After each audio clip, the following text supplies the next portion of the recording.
Galing pa sa malalayong lugar ang ibang fans na dumalaw sa burol ni Dolphy sa The Heritage Park sa Taguig. Lahat na nakiramay inalala ang tuwang dulot sa kanila ng hari ng komedya. At mula rin dito may ulat on the spot si JP Soriano. JP?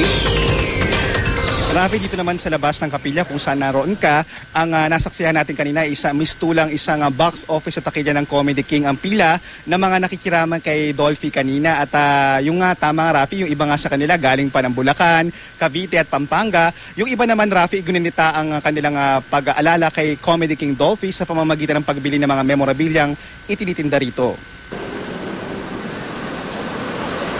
Sa tapat ng Heritage Park dito sa Taguig, Rafi, ay mabenta ang mga Dolphy t-shirts, keychains at iba pang memorabilia. Nakaimprenta sa mga merchandise na ito, Rafi, ang mukha ng hari ng komedya.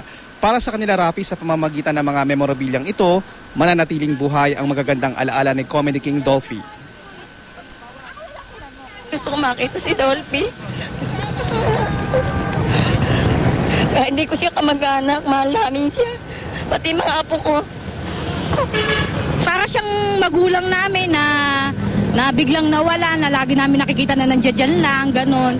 Na nasanay kami na buhat nung maliit pa kami, na nagkaisip na nakikita namin nandiyan lang siya sa TV. Tapos biglang isang pisat mata na nawala siya. Alam mo Rafi, halos lahat ng fans na nakausap natin, iisa lang ang sinasabi. Maraming salamat Dolphy sa mga panahong pinasaya sila, sa saglit na nakalimutan nila ang kanilang problema.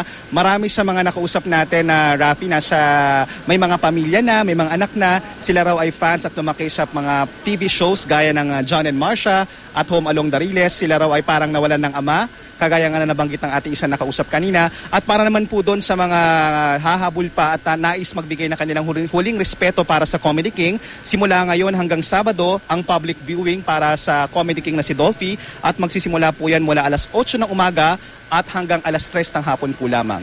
Atin mo na ang latest mula rito sa Heritage Park. Balik sa iyo, Rafi. Maraming salamat, JP Soriano.